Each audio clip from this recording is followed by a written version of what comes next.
1월 28일 목요일 최고위원회의를 국민은행으로서 시작하겠습니다. 국회에 대하여 명예.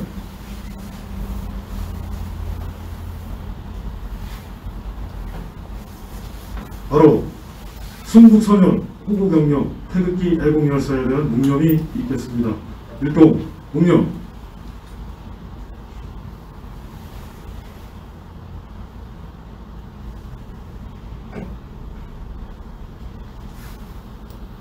바로 모두 자리에 앉아주시기 바랍니다.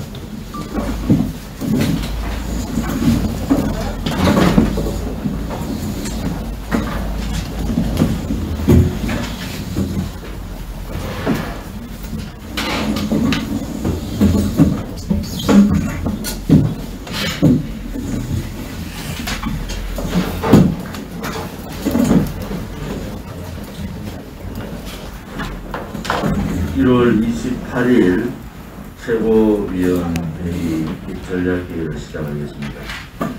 오늘은 박근혜 대통령 불법 인신감금 옥중투쟁 1400일째입니다. 우리가 쉽게 1400이라는 표현을 쓰지만 3년하고도 10개월이 지나가고 있습니다. 박근혜 대통령께서 무엇을 잘못했는가 라는 근본적인 질문들을 국민들이 하고 계십니다. 박근혜 대통령께서는 죄가 없으십니다. 뇌물도, 제3자 뇌물도, 묵시적 청탁도 없습니다. 우리 공화당은 박근혜 대통령의 탄핵 전 2016년 그 겨울부터 지금까지 박근혜 대통령에 대한 거짓 음해, 선동, 조작한 자들에 대한 법적 조치를 준비하고 있습니다. 법률지원단과 법률팀에서 한 사람 한 사람 그들이 무슨 잘못을 했는가를 반드시 밝히고 법적 처벌을 받도록 하겠습니다.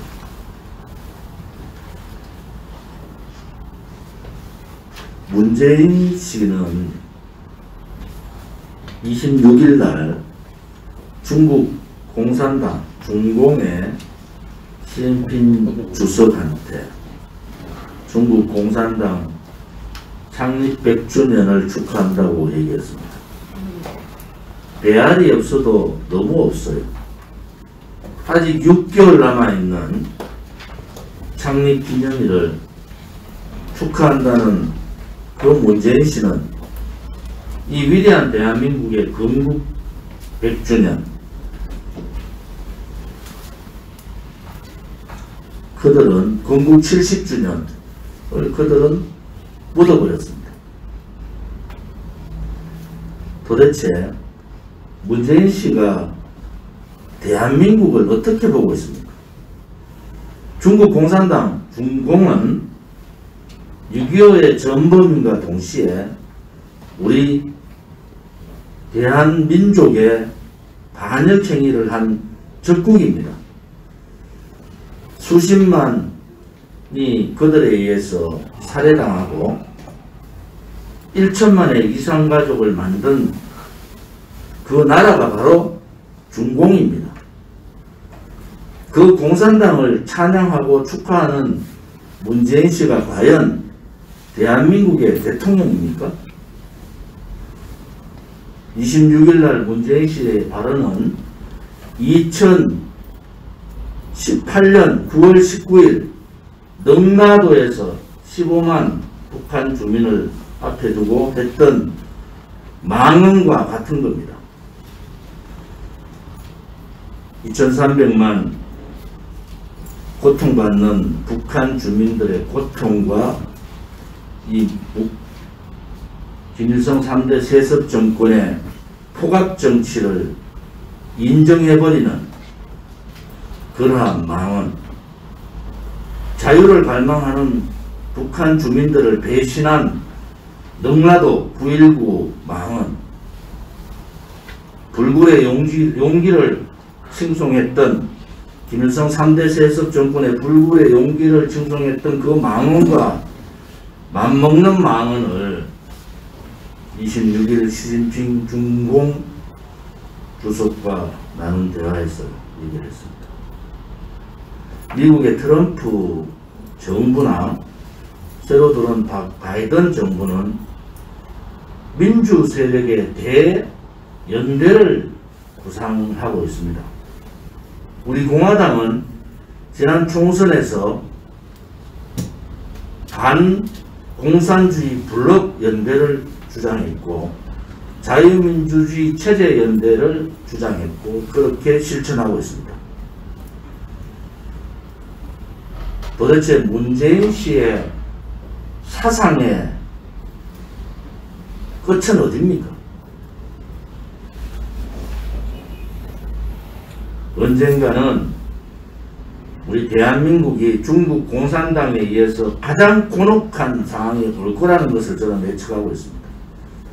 이런 식으로 한미동맹을 훼손하고 한미일 삼각연대를 깨부시고 자유우방 국가에서 왕따당하는 외교를 하다 보면은 대한민국은 중국의 속국이 되는 겁니다. 아니, 속국이 아니라 이미 속국 되기를 자처하고 있는 사회주의자들이 대한민국을 이끌고 있는 것이 사실입니다. 문재인 좌파 독재 정권의 대한민국 국가에 대한 배신, 민족에 대한 배신, 자유민주주의 체제에 대한 배신을 우리는 똑바로 지켜보겠습니다. 그들이 하는 행위가 너무나도 가당찮습니다. 더불어민주당의 4차 중국 폐렴 지원금 얘기가 나옵니다. 문재인 씨가 또 한 가지 더 얘기했대요. 중국 코로나를 중국이 방역을 잘했다. 또 잘 이겨나가고 있다. 이렇게 얘기를 했습니다. 코로나는 중국 폐렴입니다. 지금도 중국 폐렴에 고통받는 분, 또 가족을 잃으신 분들, 생계의 치명타를 입고 힘들어하는 분들이 계신데 중국이 방역에 잘했다고 칭송하는 그 사람의 정신세계를 저는 의심할 수밖에 없습니다. 문재인 정권이 4차 재난지원금을 14조 푼다고 합니다. 분명히 보궐선거 전을 그들은 노리고 있을 겁니다.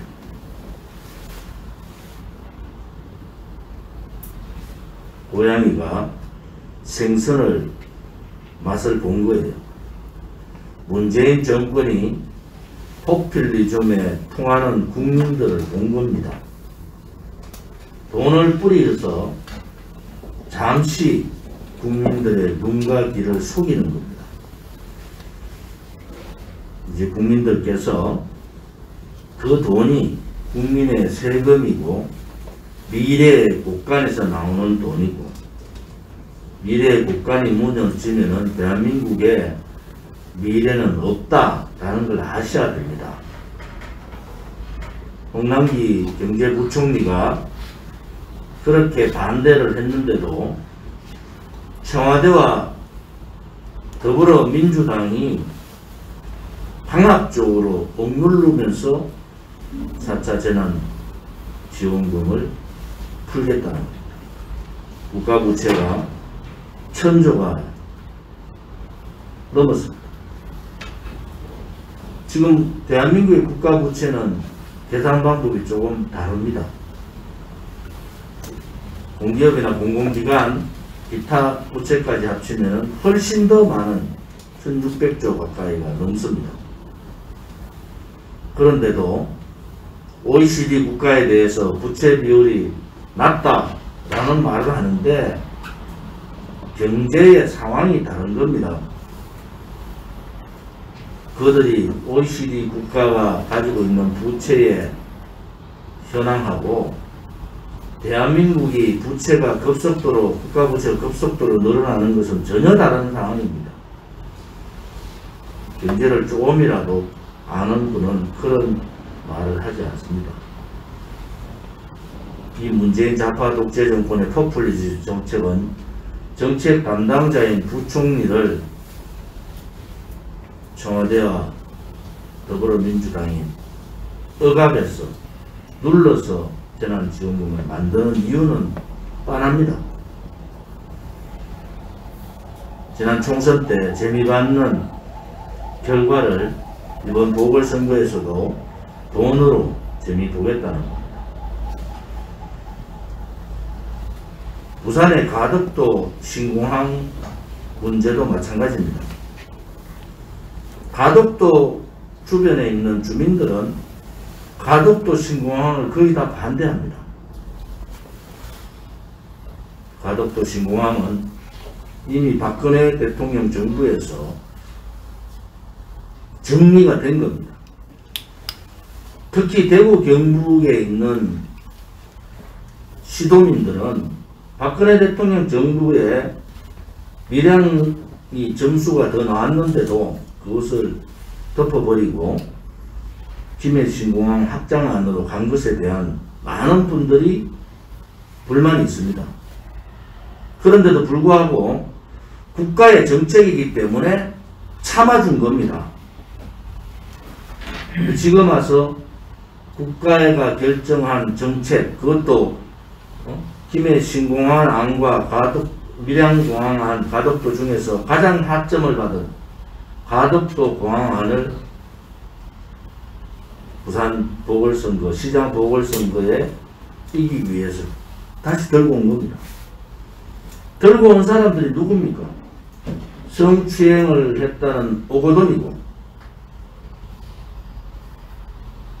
댓글 공작을 했다고 2심에서 실형을 받은 김경수고, 시장 선거에 청와대 개입이 문제가 되고 있는 울산시장 아닙니까? 이들이 지금 그것을 들고 나온 거예요.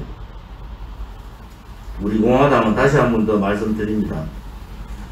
가덕도 신공항 안은 100년 대계를 위해서도 옳지 않고 정책의 일관성에 있어서도 옳지 않고 공항의 효율성과 미래를 위해서도 옳지 않는 정책입니다. 가덕도 신공항 안을 즉각 철회해 주기를 바랍니다. 2월 2일 박근혜 대통령께서 70세 되는 생신입니다. 지금 서울 성모병원에서 격리되셔서 힘든 상황을 하고 계신데, 아무튼 2월 1일, 2월 2일 제 검사를 통해서 어떤 결과가 있습니다. 우리 공화당은 예의주시하고 그 결과를 지켜보겠습니다. 하루빨리 자유의 몸으로 군들과 함께 하는 날이 오기를 바랍니다.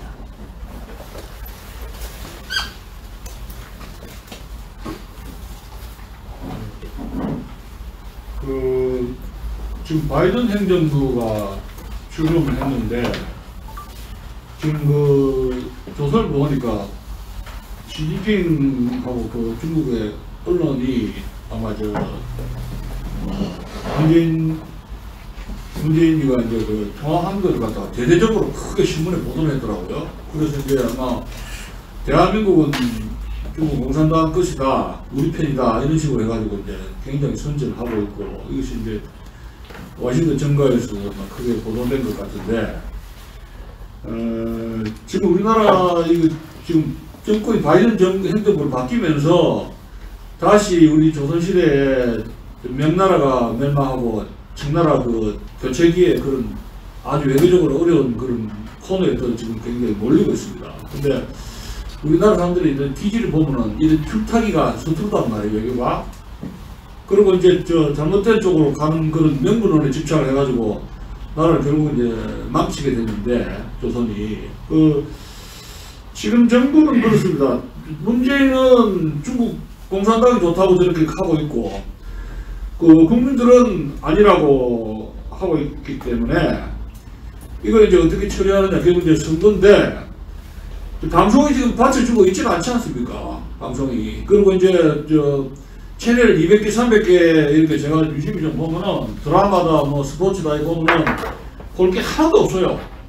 이 30년 동안에 많은 채널이 있었지만은, 국민을 올바른 방향으로 계도하는 그런 그 방송은 없고, 이 국민들을 저질화시키는 쪽으로 돼서 결국 이제 나라를 이끌게 되었는데, 우리 공화당 쪽에서도 이 방송 문제에 대해서 어떤 뭐 제 아이디어입니다만은 나쁜 방송, 나쁜 프로 퇴출하기 이런 식으로 이제 좀 국민 계도 차원에서 그런 위원회라든가 나쁜 방송 고발하기 볼 게 하나도 없습니다. 대화가 주제도 그렇고. 그래서 그런 걸 통해 가지고 좀 이렇게 국민들의 어떤 목표를 가지고 뭐 나라 정상화를 위한 방송이라든가 이 방송을 심의하는 그 위원회가 있지 않습니까? 방송심의위원회. 뭐 하는지 모르겠어요.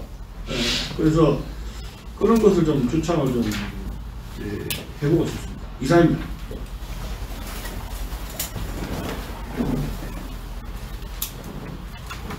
오늘 헌법재판소에서 공수법에 대한 위헌 여부 결정을 내리게 되었습니다. 우리 공화당은 공수가 위헌이고 장기권 음모이란이기 때문에 반대해 왔습니다. 그런데 국회에서 발의안이 통과되고 지금 우리도 하고 있습니다. 그런데 이상 말씀드렸다시피 공수는 헌법상 설치 근거가 없습니다. 헌법상 설치 근거가 있는 수사기관은 검찰밖에 없습니다. 그런데 검찰보다 상위 수사기관으로 할 수 있는 공수법을 헌법상 전혀 근거 없이 설치한다는 건 말위헌. 그리고 공수는 대통령 1인에 의해서 완전히 취임대로 작동할 수 있는 독재입니다. 다른 기관으로부터 아무런 견제를 받지 않습니다. 그래서 당연히 공수법은 위헌이라고 말할 수 있습니다. 헌법의 수호자라고 자처하는 헌법재판소는 이 공수법이 헌법상의 설치 근거가 없고 헌법상의 기본 원칙인 권력분리의 원칙에 위배된다는 이유로 위헌 결정을 내려주기를 바로 그것이 그나마 헌법재판소가 헌법 수호 기능을 조금이라도 회복하는 기회하고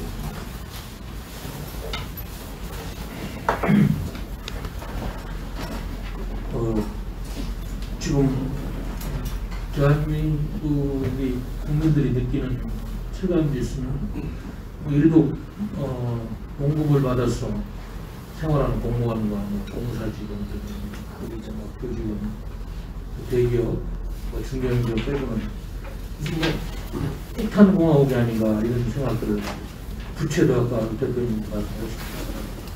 부채 폭탄이 지금 앞으로 다음 세대에 거의 그리스나 아르헨티나처럼 국제는 수준으로 올라가고 있고 세금 폭탄 이거 말할 수 없고 그다음 인연 폭탄 어디 천지난 인연 7, 80년대 운동권 논리 과거 한양대 이혜인 교수의 전환시대의 논리나 우상관 이런 수준의 정말로 그 7, 80년대 학생운동 프레임 아주 조그만 그런 프레임에 갇힌 일부 몇만 안 되는 인사들이 5,200만 대한민국 국민들을 아주 안 좋은 방향으로 계속 끌고 가고 누구 하나 제도권 정치 내에서는 저항이 안 되고, 아까 말씀하신 방송은 뭐 오히려 나팔수 역할을 하고, 그러니까 이게 말로만 헌법상에 보장된 말로만 국민주권 민주주의지, 대한민국은 국민주권이 없는 나라예요. 대다수 국민이 원하고 바라는 건 전혀 지금 정책 결정에 반영이 안 되고, 몇몇이서 과도한 이념을 가지고 나라를 엉뚱한 방향으로 끌고 가는 기이한 아주 대한민국 건국 역사에서 치욕의 역사를 지금 문재인 정권 5년째 이렇게 이어가고 있습니다. 특히 이제 보니까 홍남기 경제부총리가 전문가적 입장에서 밑에 차관이나 국장들 얘기 듣고 과도하게 코로나 예산 책정하면 후대에게 큰 부담이 된다고 그렇게 경고를 하고, 저 정세균 총리나 이낙연 당대표 이야기에 대해 반박을 해도 도대체 저 청와대 논리에 밀려서 이제 문재인 씨까지 이익공유제라든지 초과 이익공유제라든지 손실보상제는 뭐 괜찮다는 식으로 이야기를 하니까 뭐 결국은 또 손발 들고 지금 예산을 편성해서 집행하려고 아무런 증거도 없이 법적으로 그냥 어려운 사람 돕는다는 큰 명분만 가지고 하는데, 어느 기관에서 뭐 이야기하는 거 들어보니까 이거 이익공유제라든지 손실보상제 제대로 하려면 월 24조 원 정도까지 든다는데 이거 어떻게 한다는 건지 모르겠어요. 뭐 그냥 나눠주고 나중에 우리 손자, 우리 아들, 딸들이 그리스처럼 부도 나가지고 뭐 정말로 부도난 국가에 살라는 건지 이해할 수가 없습니다. 그런데도 이런 상황인데도 이 정도 됐으면은 문재인 정권이 출범하면서 저 대통령 선거 공약으로 그 당시 공무원 17만 4천 명을 채용한다고 공약했는데, 이런 상황인데도 지금까지 4년 동안 약 9만 명을 증원했는데 올해만 또 3만 명을 공무원을 더 채용한다고 합니다. 이게 박근혜 정부 4년 총 4만 명밖에 안 늘렸고, 이명박 정부 때는 5년 동안 총 1만 명만 늘어났는데, 이게 올해 3만 명 하면 12만 명 공무원이 증원이 되는 거예요. 문재인 정부 5년 동안. 아니 이게 긴급 예산을 편성해서 전부 뭐 국채를 반영해서 메꾸는 현상, 이게 왜 이러는지 모르겠어요. 결국은 표입니다. 매표행위.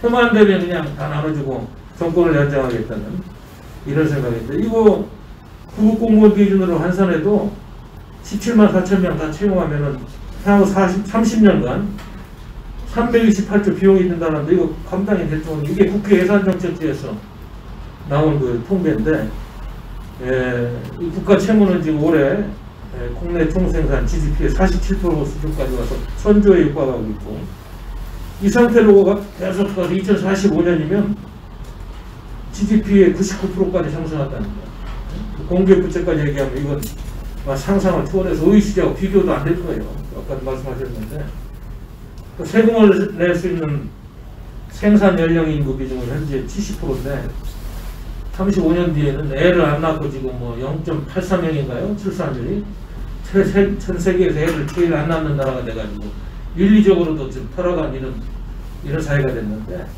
50%로 생산 연령이 떨어진다. 이러면 나라는 끝나는 거예요. 애는 줄고 애를 안 낳고. 그래서 민간 부분에는 맨날 고통 감내하자고 민간 기업들 초과 이익 공유하자고 해놓고, 공무원은 왜 3만 명을 늘려가지고 국민 세금을 더 하는 건지 도대체 이해가 안 되는 정권이 아무리 살펴봐도 뭐 하나 좀 희망을 가지고 미래에 좀 이렇게 하면 좀 이런 게 오겠다는 그런 낙관적인 전망을 할 수가 없습니다. 지금 오늘도 제가 보니까 중앙일보가에 보니까 문재인 정권 5년 동안 종합부동산세가 약 4배로 늘어나고 재산세는 1.5배가 증가했다. 그래서 또한 이거 심화되는 자산 양극화, 없는 사람과 있는 사람. 그래서 이제 순자산 진위계수라는 게 있는데 1에 가까울수록 불평등한데, 문재인 정권 지난 4년 동안 진위계수가 0.584에서 지금 작년 말에 0.601을 급격하게 서민들하고 있는 사람하고 불평등도 이렇게까지 지금 더 커지고 있고, 이게 뭐 이루 말할 수 없는 악성 통계만 나오고, 종합부동산세 2016년에는 1조 3천억이었는데 올해는 지금 5조 1천억으로 약 292%가 증가했다고 합니다. 재산세는 2016년에 9조 9천억 정도였는데 올해는 15도 1천억, 53%가 증가하고, 이렇게 세금은 더 많이 거두고 중산층 붕괴되고, 있는 상위 10%의 재산은 기하급수적으로 늘어나고, 생산 연령 인구는 없어지고 인구는 줄고, 그러면 나라는 부도나고 없어지는 거지. 뭐 있겠어요. 이건 OECD 3만만 국가가 문재인 정권 5년에 그냥 다 까먹고 금방 추락하게 생겼어요. 그래서 이런 엄정하고 아주 악성 종기 같은 정책들을 그냥 국민의 이름으로 국회에서 180석을 차지했다는 입법 독재, 국회 독재를 통해서 청와대 자익 독재를 뒷받침하는 이러한 정책의 악순환, 이런 시대에 우리가 지금 숨막히게 살고 있다. 우리 국민들이 이런 거를 자세히 알고 아마 그러면 정말 밀란이나 일어날 텐데 모르니까 국민들이. 뭐 방송에서 9시 뉴스 보고 알겠어요? 신문을 제대로 읽는 신문 일부 보수신문 뭐 사설 정도는 조금씩 거들어주고 있는데 그런 국민이 몇 프로나 되고 있어요. 예? 그리고 지식인들 다 침묵하고 있고. 정치학자들이 유사정체주의라고 정의한 지 2년이 지났는데 6,000명 사회했던 거여가지고 심각성을 모르고 있다. 큰일 났다는 생각이 또 한 번 그런 겁니다. 그리고 또 외교안보 문제도 또 이야기하지 않을 수 있는 게, 뭐 문재인 씨가 시진핑 주석하고 뭐하러 이렇게 일찍 통합니까? 상신적인 한미동맹이 최우선순위라면 바이든 행정부 출범하고 신임 대통령하고 통화를 한 다음에 그렇게 해도 아무런 외교적으로 문제가 없을 텐데, 지난번에 시진핑 주석이 다보스 포럼 연설한 거를 미국 동맹국가들 일부를 좀 떼어내가지고 바이든 행정부에서 대중압박이 더 강해지고 심각한 걸 알기 때문에 그 첫 번째 나라로 대한민국 친중 정권을 선택해서 전화 통화자가 하니까 덥석 받아가지고 미국에서 지금 이 문제 가지고 신뢰할 수 없는 신용불량자 같은 이런 이미지를 문재인 정권에서 받게 된 거다. 중국 공산당 칭송하고, 실제적인 면에서는 중국 공산당이 우리한테 뭐 좀 도와주는 게 뭐 있어요?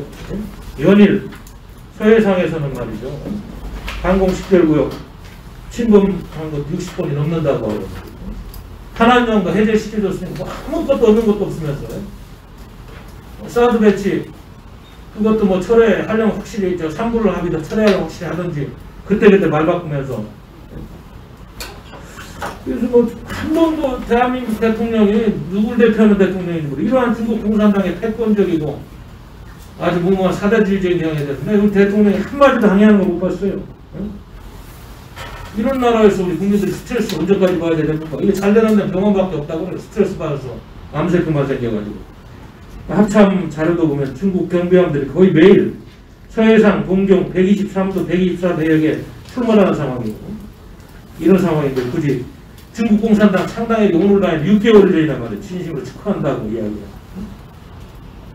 예, 중국에 가서도 중국은 말이 큰 산이고 대한민국은 작은 봉우리라고 친중 노선을 극대화하더니 코로나도 일찌감치 중국인을 출입 제한했으면 이렇게까지 고생 안 하고 예산 안 써도 되는데 뭘 잘했다는 건지 모르겠어요. 그래도 잘했다고 기자회견 때 국민들한테 거짓말하는 모습이 좀 영영합니다. 그래서 지금 이 통화는 정말 국제사회에서 안 하느니 못한 통화가 됐고요. 소수 몇 명 이념 세력들을 지들 이념적인 지평을 넓히는 역할밖에 못하고 있다. 거기에다가 또 강경화는 뭐하러 토니 블링컨 미 국무장관하고 통화해가지고 물러나기 전이라도 한마디라도 입방을 해야 되는데 똑같이 예, 그동안에 외교안보순의 잘못된 거에 대해서 블링컨 장관이 이렇게 지적을 하고, 싱가포르 미국 회담은 비핵화 사기 시였기 때문에 그런 거 안 하겠다는 메시지가 있는데도 그런 거 들은 척도 안 하고 북한 핵 문제를 평화적으로 해결할 수 있다 이런 소리나 하고 엇박자나 내는 그런 통화 안 하나니만 못한 거예요. 청와대 여행사 사장 역할으로밖에 못하는 강경화가 뭐하러 이런 통화해가지고 또 국민들의 명예에 먹칠을 하는지 모르겠어요. 미국은 처음부터 끝까지 대한민국은 동맹국으로서 역할을 하려면 인도 태평양 지역 중국 견제하는 노선에 적극적으로 참여할 쿼드에도 들어오고 말이죠. 그리고 중국이 추구하는 여러 가지 노선, 그리고 경제 클린 네트워크 미국이 추구하는 데 들어오고 이런 걸 말하는데도 뭐 그냥 세계의 경이 끼고 이빨을 소리하고 딴소리나 하고 이런 정권이 돼가지고 이제는 이 정권은 마이동풍 정권, 전혀 신뢰할 수 없는 정권이 되기 때문에 1년 동안 대한민국 국익은 이루 말할 수 없을 정도로 추락하고 우리 국민들이 보기에 처참한 나라로 전락하고 있다는 걸 아셔야 될 겁니다. 우리 국민들이 몰라서 그렇지 이건 나라도 아닙니다. 그렇죠? 이건 몇 명 무슨 이념 깡패들이 이게 반역적이고 역적 역할하는 거 이거 대한민국이라 할 수가 없어요. 이런 나라에 살고 있는 것이 참 부끄럽습니다. 우리 당은 정말로 마지막까지 역사적 사명의식을 가지고 철저하게 추정해야 될 대목이라고 생각합니다. 이상.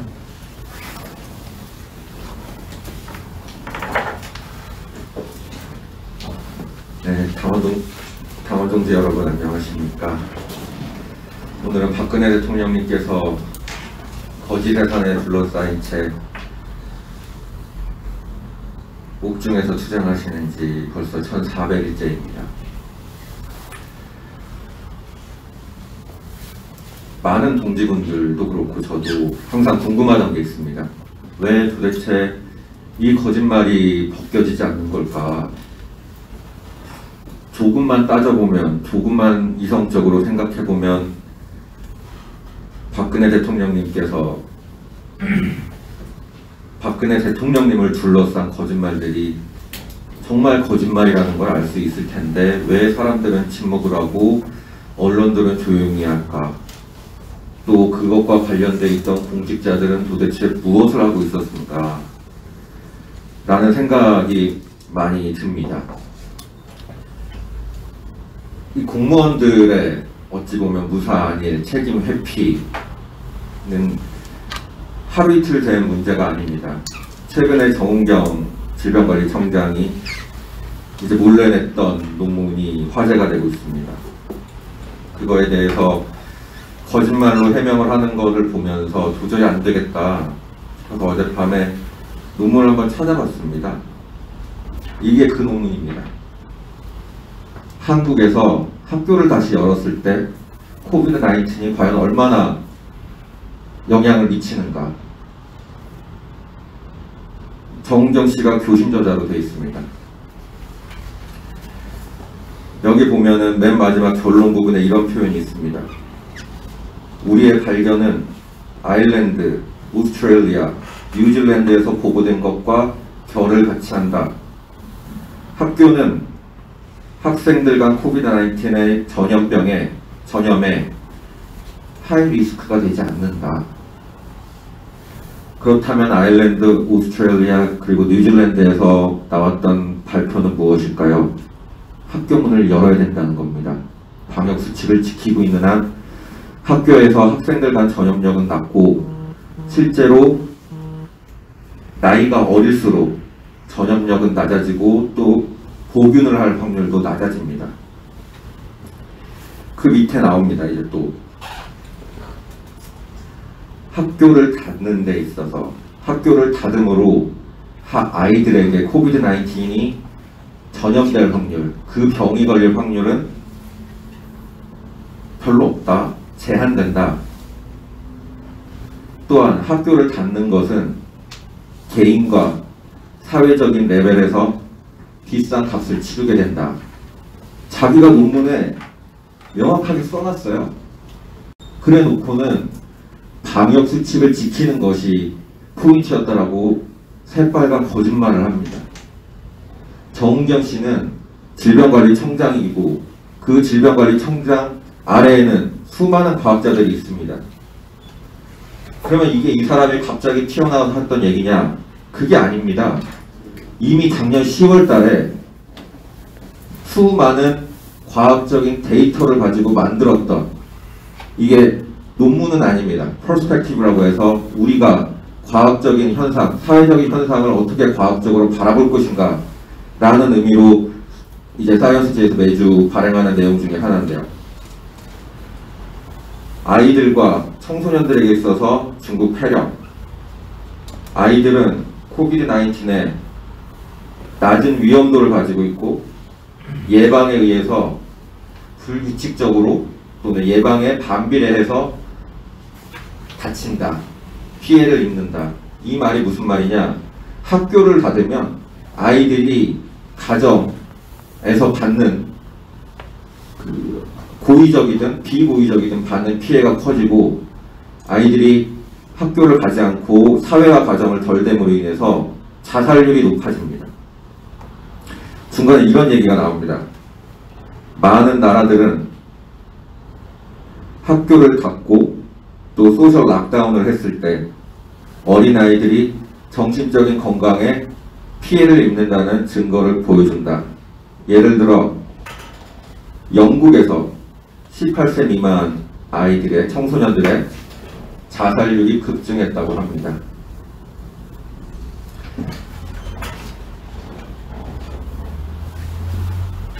항상 이런 식이었습니다. 사실은 별로 놀라운 일도 아닙니다. 공무원들은 항상 책임을 회피하고 정치권 눈치를 보면서 제대로 된 당당한 말을 못하고 있습니다. 홍남기 씨 경제부총리 사건도 마찬가지입니다. 항상 한번 지르고 정치권에서 뭐라고 하면은 바로 후퇴해서 네, 그 말이 맞습니다 하면서 뒤따라가죠. 정은경 씨는 이미 예전부터 알고 있었습니다. 물론 호흡기 질환, 이런 그 독감이나 이런 것들이 어린아이들에게 주로 많은 경우에 더 취약합니다. 하지만은 코비드-19는 다른 경우입니다.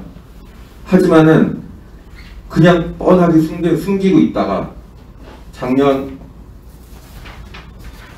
10월 28일 날 논문을 제출하고 11월 1일 날 논문이 게재가 됐습니다. 이것도 굉장히 이례적인 거고, 이 논문이 사실은 실적사키용이라는 걸 보여주는 겁니다. 이 세상에 제대로 된 어떤 학회에서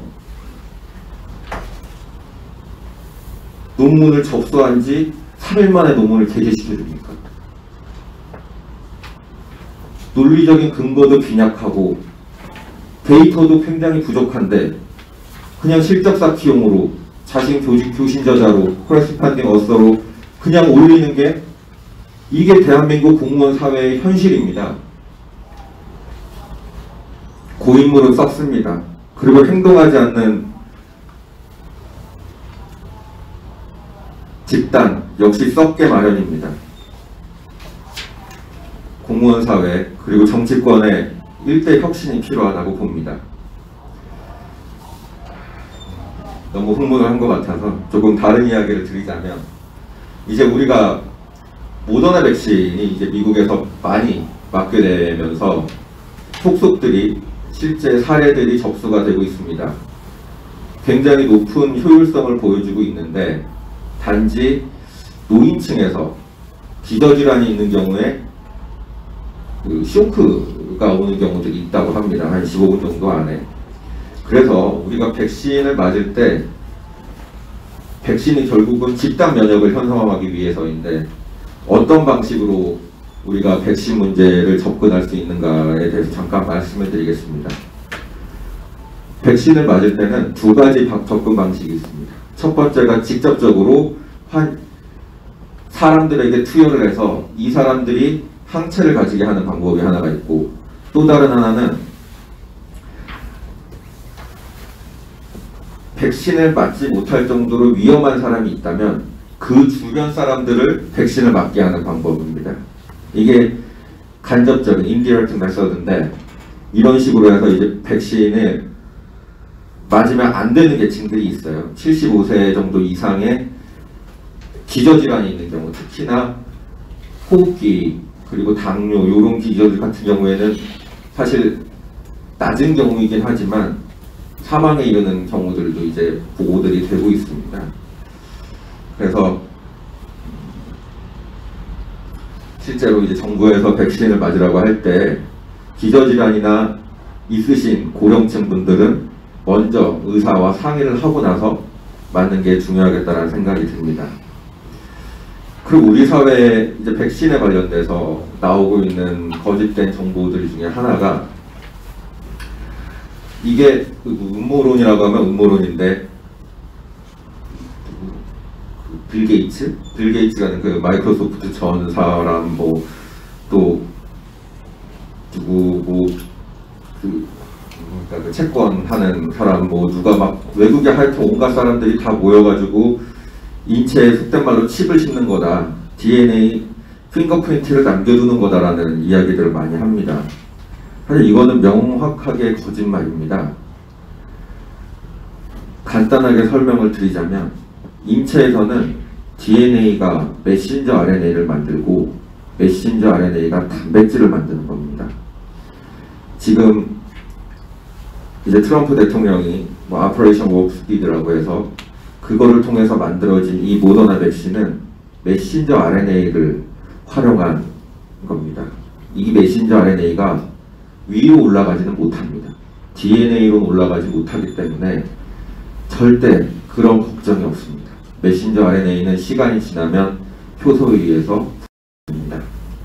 걱정하지 마시고 건강하신 분들은 백신에 맞을 기회가 있을 때 많이 검증된 모더나 백신을 많이 맞을 수 있었으면 좋겠습니다. 여기 이미 이제 임상 데이터가 나와 있습니다. 특히 이제 D를 보면은 처음 맞고 29일째 맞았을 때 확연하게 항체 생성률이 높아졌으면 D가 적어도 3개월 이상 119일이니까 4개월이네요. 4개월 이상 되고 있음을 데이터로서 명확하게 보여주고 있습니다. 이제 마저 백신 문제가 나오고 문재인 씨가 중국이 방역을 잘하고 있다는 말이 나오길래 마지막으로 말씀을 드리자면, 지금 중국은 중국 폐렴 때문에 난리입니다. 동대문에 한번 가보십시오. 서울 동대문에 가서 요새 중국에서 옷 잘 들어오고 있습니까? 시간에 맞춰서 열은 안 들어온다고 합니다. 중국 폐렴 때문에 중국 각지의 섬유 공장들 다 문 닫았습니다. 사정도 모르고 남의 나라 얘기를 하고 그냥 중국만 하면 좋아가지고 이야기하는데 좀 거짓말도 좀 적당히 하셨으면 좋겠습니다. 네, 감사합니다.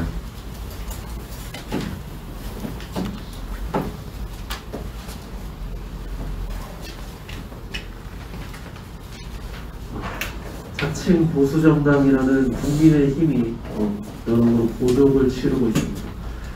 조수진 국회의원이라는 분은 다른 고민정 국회의원에 그 후궁이라는 발언을 했다고 사회적 물의를 빚고 있고, 주호영 원내대표 또한 모 기자의 성추문 고발 혹은 이제 폭로 이런 걸로 이제 곤욕을 치르고 있습니다. 그런데 지금 제가 오늘 말씀드리고자 하는 것은 이러한 현상을 말씀드리고자 하는 것이 아니라, 그것에 대해 왈가왈부하고자 하는 게 아니라 왜 보수정당만 이러한 사회적 무리에 취약한가 라는 그 근본적 구타에 대해서 좀 말씀을 드리고자 합니다. 그럼 왜 보수정당만 이렇게 사회적 무리에 취약할까요? 좌파정당은 별로 취약하지 않아 보이는데, 도덕적으로 윤리적으로 보수정당의 국회의원으로 뽑힌 표면에 드러나는 사람들이 문제가 되는 것일까요? 그럴 수도 있겠지만 최근 몇 년간 문재인 정권 그리고 이제 좌파 정당에서 나왔던 수많은 도덕적 윤리적 문제를 봤을 때 딱히 그래 보이진 않습니다. 그렇다면 왜 이렇게 취약을 한 것일지, 왜 국회의사당 앞에 가면 좌파 인사들, 사회단체들 많이 그렇게 점거를 하고 사회적 이슈를 부르짖는 것인지, 왜 돌격형 자기 몸까지 바치는 돌격형 여자 기자가 나와서 보수 정당의 원내대표까지 곤혹스럽게 하는 이러한 사태가 나오는 것인지 한번 생각을 해보았습니다. 지난번에도 한번 말씀드렸던 것처럼 보수 정당의 사실 가장 취약했던 문제와 또 직결적으로 연결이 됩니다. 자신들만 온전히 활동을 하려고 하는, 원내에서만 활동을 하려고 하는, 그리고 이제 양지에 있는 사람들끼리만 무엇을 하려고 하는, 어떻게 보면 잘못된 발상입니다. 사실은 좌파 정당과 관련해서 수많은 그 이념을 같이 하는 단체들이 있습니다. 최근에 이슈로 나왔고 하는 광복회도 그런 할 것이고, 그다음에 위안부 할머니 같은 그러한 단체들도 마찬가지로 수많은 좌파 단체가 있습니다. 사회 정의 실현 이런 여러 가지 단체들이 있는데, 그러한 단체들이 그러한 의지를 가진 사람들이 자발적으로 모였다고 볼 수도 있으나, 근데 그러한 사람들이 자발적으로 모여서 몸부림치다가 흩어지기 마련인데 왜 계속 유지가 되고 발전이 되고 더 배양이 되는가? 그것은 정치권에서 그러한 배양 발전에 힘을 쏟고 있기 때문입니다. 좌파 정당에서 그러한 사회단체, 사람들이 모이는 것을 지지하고 도와주고 적극적 후원을 하고 있습니다. 표면상으로 그들과 손을 잡고 있지 않더라도 물밑에서 뒤에서라도 공주들과 공조하고 그들을 기회를 주고 장을 열어줍니다. 하지만 보수정당은 그런 것을 일치하지 않습니다. 만약에 보수정당에서 이번 주호영 원내대표권과 같은 모 보수 여러 기자가 그러한 돌격형 행동을 해서 좌파 정당의 특정 인사를 공격했다고 표현하는 것이지만 만약에 사회적 이슈를 만들었다고 했을 때 만약에 지금의 국민의힘은 바로 선을 긋고 극우 인사로 몰았을 것입니다. 그러한 것들 때문에 필요한 사냥개가 모이지 않는 것이고 그러한 것들 때문에 필요한 사람들이 모이지 않는 것입니다.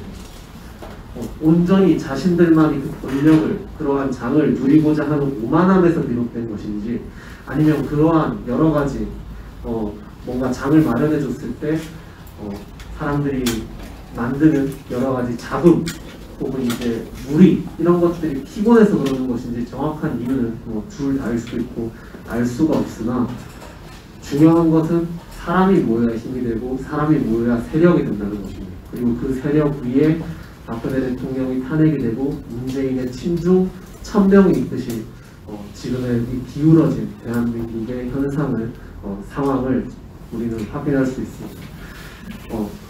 진짜 자유시장 경제를 지지를 하고 자유민주주의 대한민국을 지키겠다고 하는 보수 정당이라면 진정한 보수 정당이라면 저 좌파 단체들도 이러한 사회적 이슈 이런 것들을 그 아궁이에 불 때는 사람을 한 명이라도 더 만들기 위해서 장을 열어주고 배양을 하듯이 자유시장에 맡기듯이 진짜 자유민주주의를 지키려고 하는 자들이라면 그러한 보수주의자들이라면 더욱더 그러한 사회적 이슈를 만드는 사람을 모으는 일에 더욱더 자유시장에 맡기고 국민을 믿고 진짜 국민의 힘답게 국민을 믿고 했으면 좋겠습니다.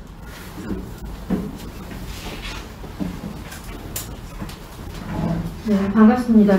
지난 25일 김원훈의 강복회가 추미애 전 법무부 장관에게 독립운동가 최재형상을 시상해서 지금 많은 논란이 되고 있는데요. 이는 최재형 기념사업회와 사전에 아무런 협의도 없이 일방적으로 결정해서 더욱 문제가 되고 있습니다. 기념사업회 측에서는 이에 대해서 문제 제기를 했지만 전혀 시정되지 않고 있다고 강복회를 항의 방문까지 하였습니다. 이 같은 강복회의 시상 문제는 비단 이번 추미애 법무부 장관의 전 장관 시상이 국한되는 것이 아니라 시상 남발 그리고 독립운동 정신을 훼손하고 그리고 이 모든 시상이 현 여당 인사들에게만 집중 편중되어 있는 것이라 그 문제가 더욱 심각하다고 보여집니다. 여태 상을 받은 대표적인 사람들로 보자면은 2019년 김원효 회장 취임 후에 30민주당 의원이 일본 수출 규제를 규탄했다는 이유로 우리 시대 독립군상을 받았습니다. 안민석 민주당 의원이 도쿄올림픽 우길기 금지 국회 결의안을 추진했다고 우리 시대 독립군상을 받았습니다. 우원식 민주당 의원은 홍범도 장군 기념사업회 이사장이라는 이유만으로 우리 시대 독립군상을 받았습니다. 은수미 민주당 소속 성남시장이 독립운동가 100인 웹툰 만화 출판에 기여했다고 단재 신청상을 받았습니다. 백은종 서울의 소리 대표도 상을 받았는데 일본 역사 왜곡 저지 친일 잔재 청산 노력을 했다고 역사 정의 실천 언론인상을 받았습니다. 이 외에도 현충원에서 친일 반민족 행위자를 파묘하는 내용의 국민묘지법과 서운을 박탈하는 내용의 사무법 개정을 촉구하는 건의안을 국회에 제출하거나 그 관련 조례를 발의한 경기도의원과 파주시의원 등이 역사정의 실천 정치인상을 받았습니다. 일본 대사관 앞에 소녀상 건립을 지원한 종로구청장과 도서관에서 반일 종족주의 도서 매입을 금지한 광명시장이 단재 신체호상을 받았습니다. 그리고 이번에 추미애 전 장관이 친일파 재산 국가기속을 이유로 상을 받았습니다. 단 한 명의 수상자도 국민의 공감을 사거나 납득이 되는 사람이 없습니다. 김원웅 회장이 취임한 후 광복회가 상을 준 정치인들은 모두 민주당 소속 국회의원이거나 지방자치단체장, 지방의회 의원들이었습니다. 모두 반일운동을 하는 사람들입니다. 지난날의 독립운동과 오늘날의 반일운동을 구분하지도 못하는 광복회는 되려 독립운동가들의 숭고하고 위대한 정신과 국가를 위해 목숨을 던지신 순국선열의 이름에 먹칠을 하고 있습니다. 광복회는 지난 8개월 동안 최재형 상을 3번이나 시상했고 3명 모두 여당 인사였고 그 3번 다 기념사업회와 협의하지 않았습니다. 그중 유인태 전 국회 사무총장이 이 상을 받은 이유는 국회 내에 카페 운영권을 무상으로 내줬기 때문이라고 이유를 밝혔는데요. 여러분 이해가 되십니까? 독립운동가 최재형은 러시아에서 주로 활동하면서 본인의 부와 능력을 독립운동을 위해 쓴 것으로 유명하신 분입니다. 그런데 국회가 독립군입니까? 카페가 군자금입니까? 도대체 무슨 상관이 있다고 그런 상을 주는지 이해할 수가 없습니다. 대한민국이라는 나라가 어떻게 만들어졌고 어떻게 지켜내었는지 그 위대한 과정을 이런 식으로 우스꽝스럽게 짓밟아도 되는 것입니까? 광복회는 대한민국의 광복이 아니라 민주당만의 광복을 기념하는 것으로 보여집니다. 서른, 안민석, 오현식 의원이 우리 시대 독립군입니까? 그들은 독립은커녕 대한민국을 위태롭게 하는 자들입니다. 정치자금법 위반 수사 대상자 은순이가 단죄 신치호상이 가당키나 합니까? 광우병 파동 시위를 주도하고 우파 인사들에게 막말이나 해대는 극좌 유튜버 백은종이 역사적인 실천 언론인이라고요? 국민들은 분노합니다. 광복회는 국가의 보조금을 받아 운영되는 단체입니다. 독립유공자와 그 후손 8,300여 명이 회원으로 있습니다. 그런데 특정 정당 출신 전 국회의원이 회장이 되고 난 후 광복회의 위상은 바닥으로 떨어지고 특정 정당만을 위한 단체, 극렬 좌파만을 위한 단체가 되어버렸습니다. 정치적 중립성은 온데간데 없이 사라지고 자고 나면 새로운 상을 만들어 민주당에게 상폭탄을 때리고 있습니다.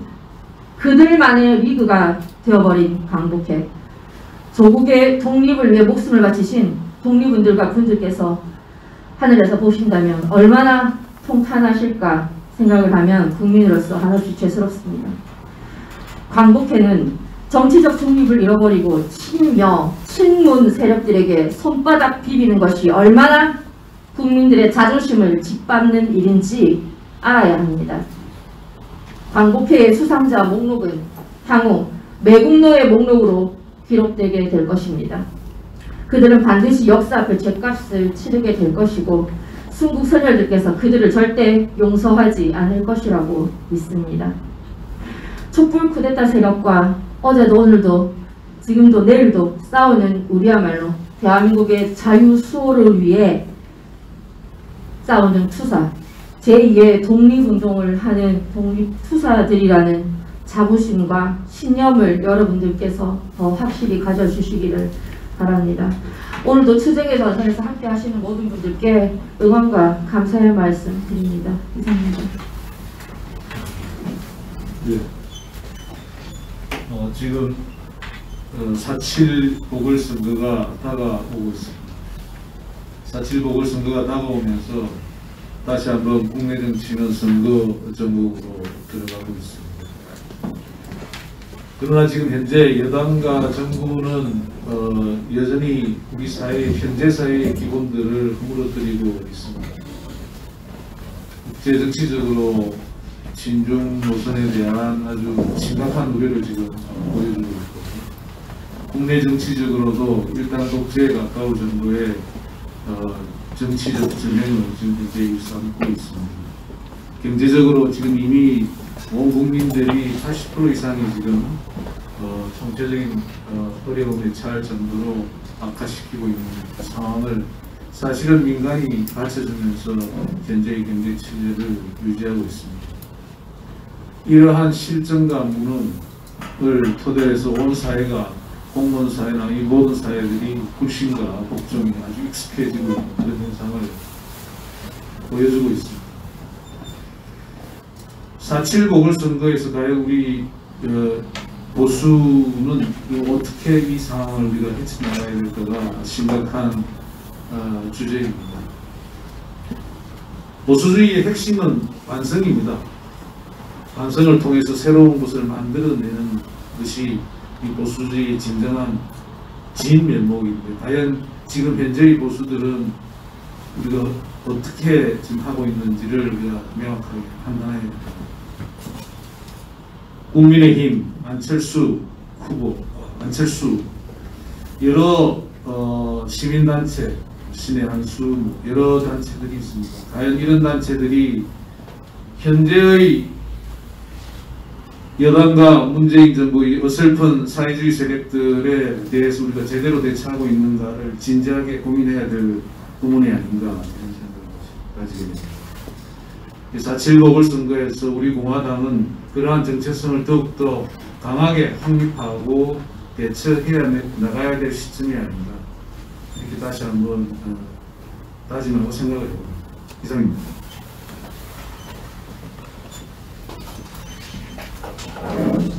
네, 저는 좀 소망적인 말씀을 몇 가지 드리고자 합니다. 지금 청년들이 많이 변하고 있습니다. 특별히 이제 두 가지만 증거로 말씀을 드리려고 하는데, 실제로는 여러분 아시는 대로 이제 그 조국 딸 조민이 그 의대 문제 때문에 청년들이 지금 시위를 하고 있고 성명서를 발표하고 있고, 정유라 때처럼 특별감사를 해야 된다고 청년들 스스로 나서서 이제 그런 일들을 이제 벌이고 있습니다. 그 다음에 또 하나는 부동산 정책이 폭망하면서 지금 청년들도 이제 뭐 결혼도 해주고 하니까 자기 집도 가지고 하니까 이게 주택 문제가 굉장히 시급하잖아요. 그래서 그런 체감으로 이제 청년들의 불만이 굉장히 높은데, 아직도 일명 대깨문이라고 하는 청년들은 여러분도 아시는 것처럼 박근혜 정부가 부동산 투기를 해서 오늘날 이 부동산 문제가 왔다, 이렇게 얘기를 한다는 거예요. 근데 거기에 대해서 많은 청년들이 이제 어이없어 한다는 거예요. 그래서 부동산 문제가 박근혜 대통령의 때 투기 때문에 그랬다고 하는 이 대깨문들의 의견에 대해서 청년들이 반대하고 있다는 겁니다. 그러면서 재미난 우리가 중요한 포인트가 있는데, 그렇게 대깨문이가 그런 식으로 어이없는 말을 하니까, 야, 저 집안은 삼청교육대 집안이 아니냐, 이렇게 얘기를 한다는 거예요. 이게 무슨 말인고 하니, 삼청교육대를 청년들이 삼청교육대학으로 알고 있다는 거예요.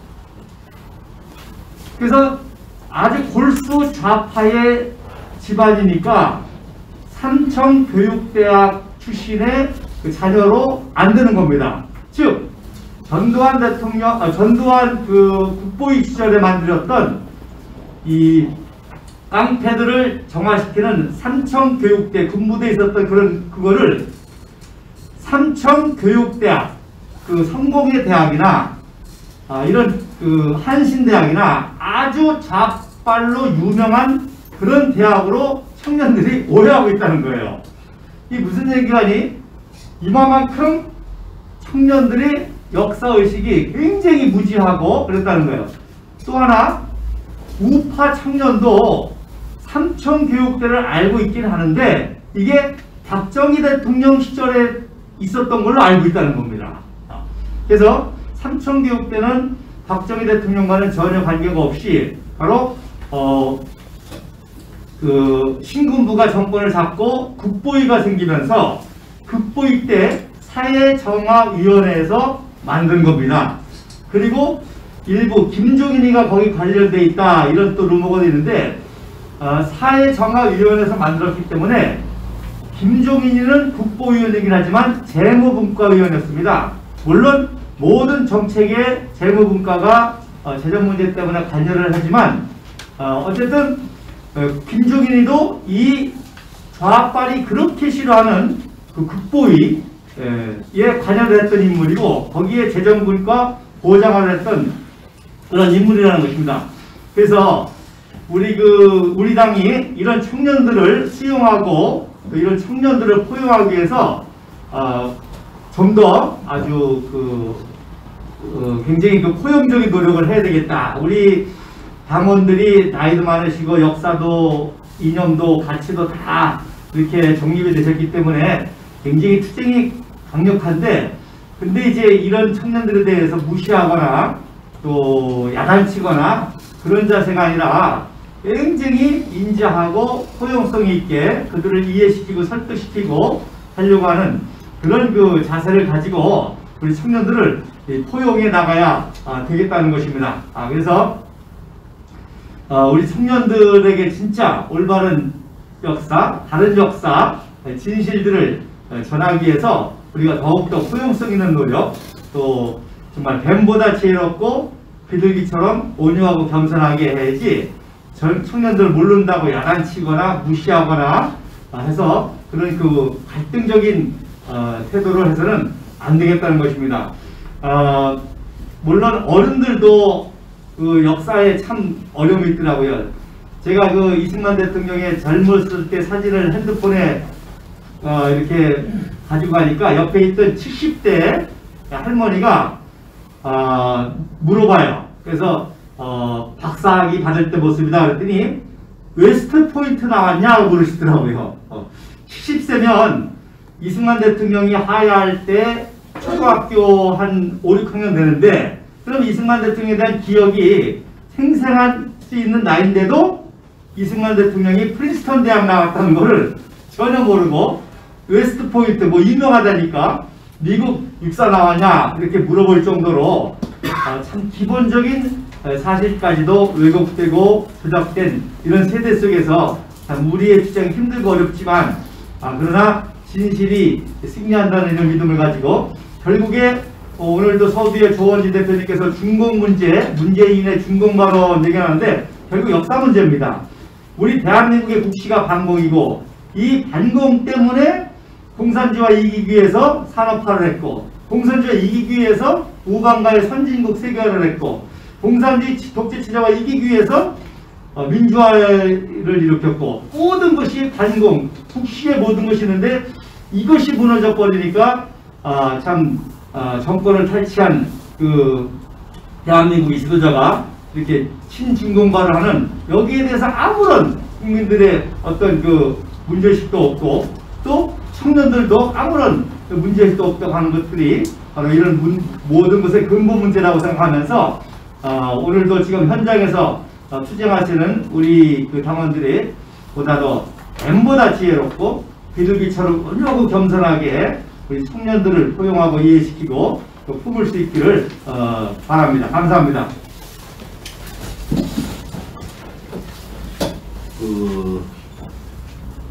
공보실이나 홍보실에서 오늘 이 방송 보시는 분들이 왜 목요일날 최고위원회를 하는가, 여기에 대한 홍보가 아닌 것 같아요.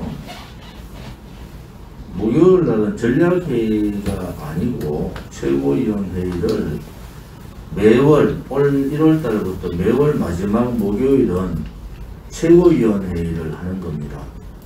그리고 오후에 시도당 위원장, 중앙당직자, 최고위원 연석회의를 하는 겁니다.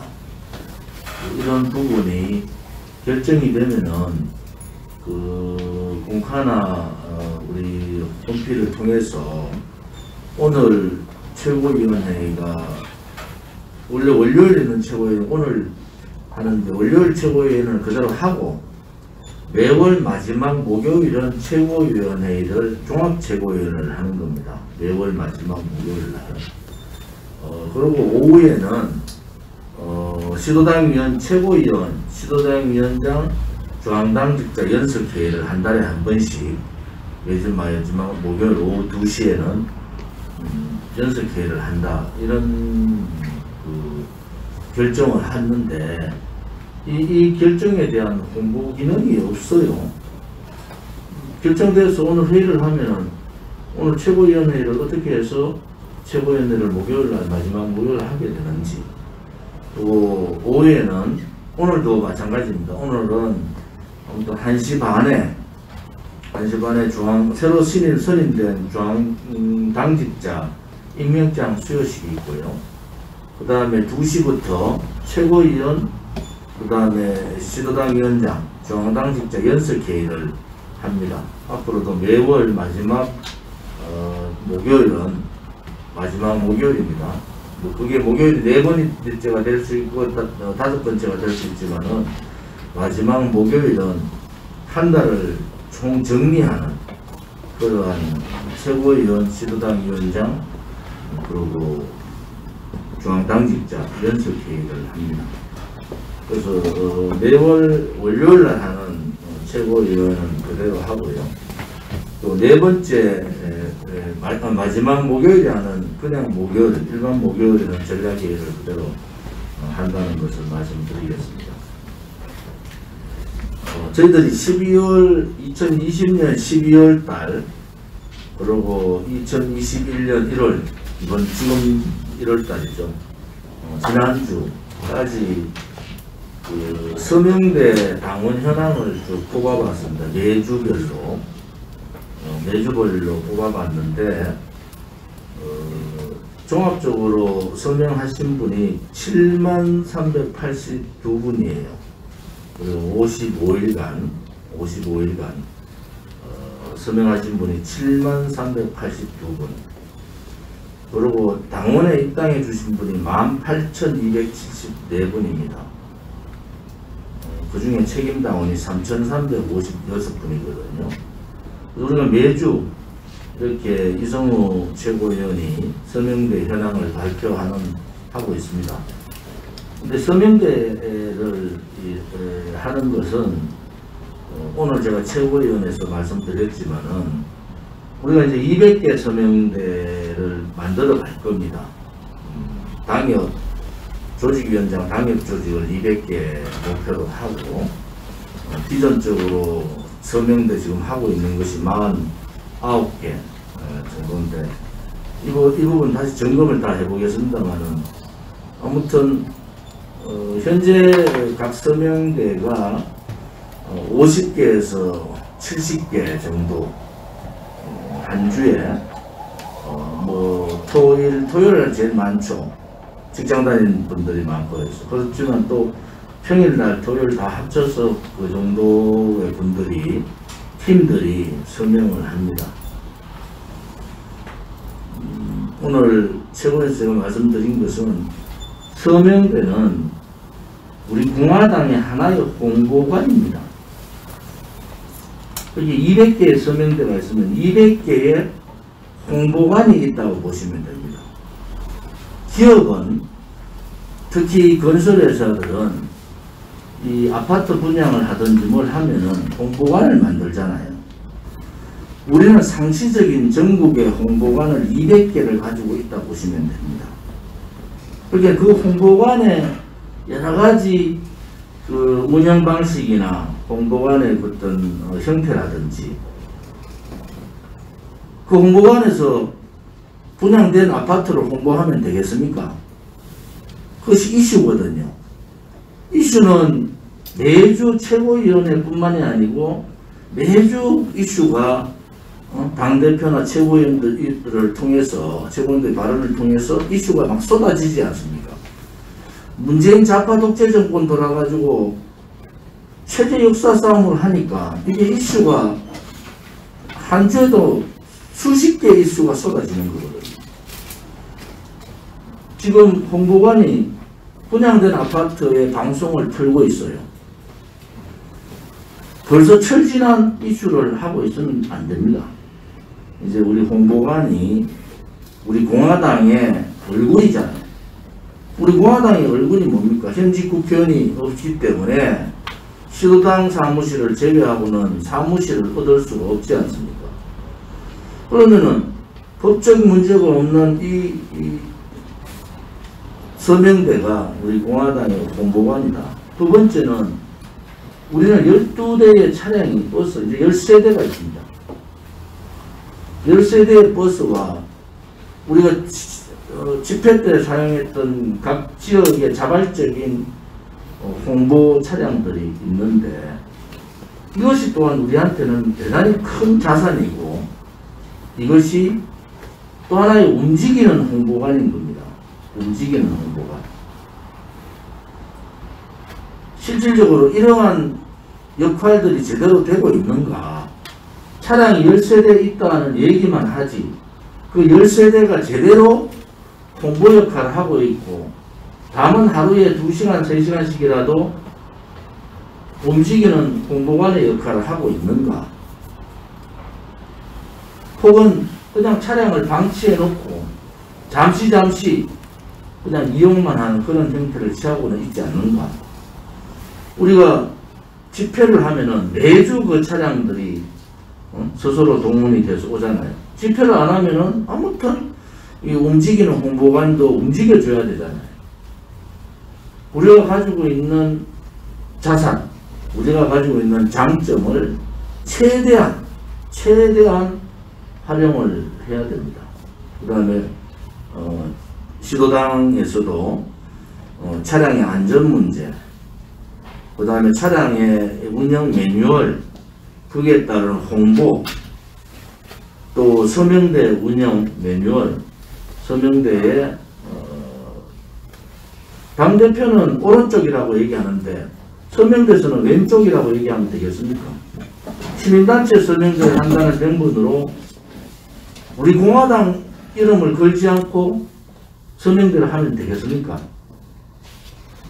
그런 부분들은 저는 맞지 않다고 보는 겁니다. 우리 공화당하고 같이 가는 시민단체는 그 단체의 주요 멤버들은 당의 중추 조직인 조직위원장, 당협조직으로 들어가야 됩니다. 과거를 돌이켜보면은 우리는 당을 떠나서 시민단체 활동만 하겠다는 사람은 다 도망갔어요. 그리고 다 깨졌습니다. 제가 우려하는 것은 과거 상황들을 너무나 우리가 많이 봤기 때문에 결국은 궁극적으로 그러한 단체들은 당을 깨고 나가더라 하는 우려를 하는 겁니다. 그러기 위해서는 그분들이 당에 직접적으로 들어와서 우리 공화당과 같이 가야 되는 겁니다.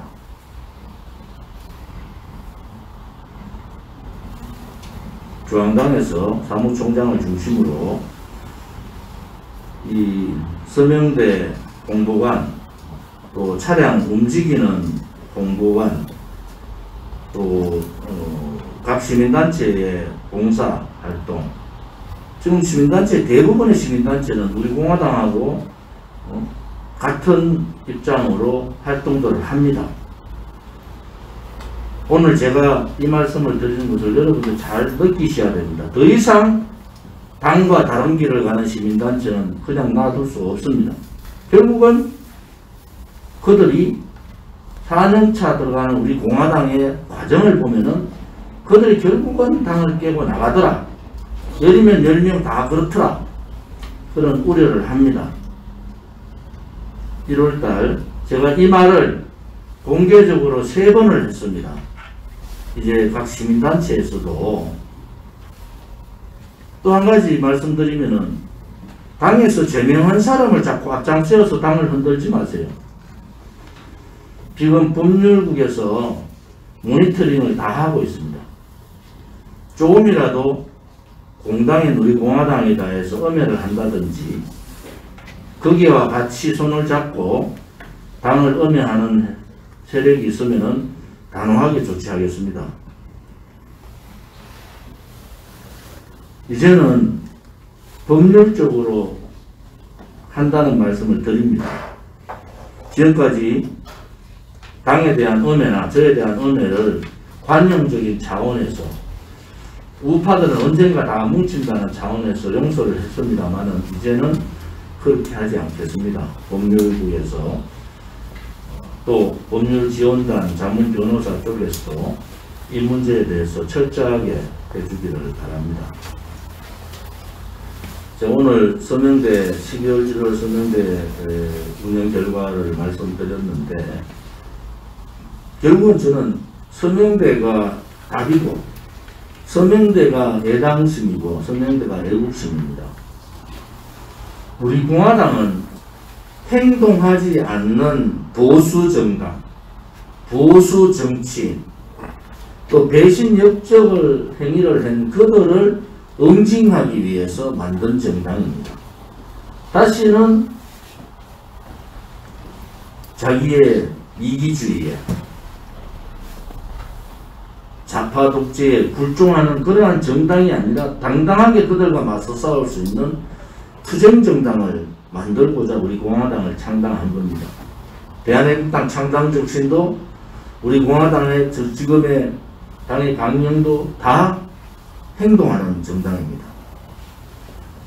당대표부터 최고위원, 지도당 위원장, 중앙당직자, 지도당 중앙당 실국장 혹은 중앙당 사무처, 지도당 조직위원장을 비롯한 모든 당원들이 하나같이 혼연일체로 행동해야 됩니다. 지금 우리 공화당, 대한민국당 지금 4년차 우리가 들어가는데 말만 떠드는 탁상공론의 분노에서 만든 정당이 우리 공화당이에요. 대한민국당이고. 제가 며칠 동안 그 계룡선 집회부터 마로니에 집회, 그 수없는 과정들을 한번 돌이켜봤습니다. 우리 공화당이 이렇게 확장일로로 가는 것은 국민들께서 오해하고 국민들께서 좌파 언론 방송에 속아서 그렇게 우리 공화당, 대한민국당을 질시할 때도 우리 공화당은 진실 정의라는 가치 아래, 탄핵 무효라는 가치 아래 당당하게 싸운 겁니다. 이제 아직 3년 반밖에 안 된 정당이에요. 어느 누구도 나태해지면 안 됩니다. 어느 누구도 매너리즘에 빠지시면 안 됩니다. 또 어느 누구도 당원들 간에 욕설과 엄해를 하시면 안 되는 겁니다. 우리 공화당 당원들이 얼마나 위대한지 여러분들 돌이켜보십시오. 그 힘든 전부 다 불종하고 비굴할 때 우리는 태극기를 들고 싸운 정당이에요. 지금도 조선일보 기사와 같이 조작 기사를 싣는데도 우리는 당당하게 싸우는 정당이죠. 흔들림 없기를 바랍니다. 우리 공화당이 100년 정당이 되고 원내 교섭단체 정당이 되고 집권 정당이 되기 위해서는 그 과정이 꼭 필요합니다. 그 과정이 꼭 필요합니다. 지금 창당 때부터 고생했던 동지들이 계시지 않으면은 우리 공화당 이까지 오지도 못해요. 우리가 4년, 5년 하고 그만둘 정당이 아니고 100년 정당, 수권 정당, 자유우파 중심 정당으로서 가기 위한 과정은 정말 힘든 과정이 있을 겁니다. 또 있었고 앞으로도 그런 부분에 있어서는 당 대표로서 단호하게 당을 운영하겠다는 말씀을 드립니다. 왜냐 그러면은 제가 보기에 저의 부덕의 소치인지 모르지만은 우리 공화당이 큰 꿈을 가지기에는 너무 작은 것에 만족하는 것이 아닌가, 그렇게 흘러가는 것은 아닌가. 또 투쟁 과정에서 돌아가신 분들, 감옥 가신 분들을 생각하면은 우리가 과연 그렇게 할 수가 있는가? 절대로 그래서는 안 된다 라는 다짐을 당대표부터 해보는 겁니다. 오늘 중앙당직자 임명과 오후 연습회의를 통해서 당의 진로에 대해서 우리 공화당의 운영계획에 대해서 사무총장께서 브리핑을 하고, 오늘 회의는 앞에 부분 회의는 공개하겠습니다. 비공개 결정을 아직 최종 결정을 하지 않고 초안들이 있어서 이 초안들에 대한 부분들도 아무튼 2시부터 회의를 하면은 최소한 3시간 정도 회의가 될 겁니다. 여러 의견들도 듣지만은 실질적으로 선관위 주관의 교육을 조직위원장 교육을 12월 달에 일정을 잡아놨다가 선관위에서 중국 폐렴 문제로 취소하는 바람에 못했습니다. 1차로 지도당 위원장 중앙당직자 오늘 연습 회의를 하고 또 2차, 3차로 조직위원장 연습 회의 또 지금 우리 당과 같이 하고 있는 시민단체 또 서면관 이런 연습 회의를 통해서 하겠습니다. 이번 주도 저는 서울 경기 지역을 다니겠습니다. 서울 경기 지역이 특히 서울 보궐선거가 시장 보궐선거가 워낙 중요하기 때문에 계속적으로 서울 지역과 경기 지역을 다니면서 챙겨보겠습니다. 아무튼 우리보다도 더 힘들게 현장에 계신 당원들이 계시다는 이 부분을 꼭 명심하시고 다 함께 수권 정당으로서 우리가 고생하는 데에 언젠가는 빛을 발할 수 있기를 바랍니다. 공개회의는 이것으로 마치겠습니다.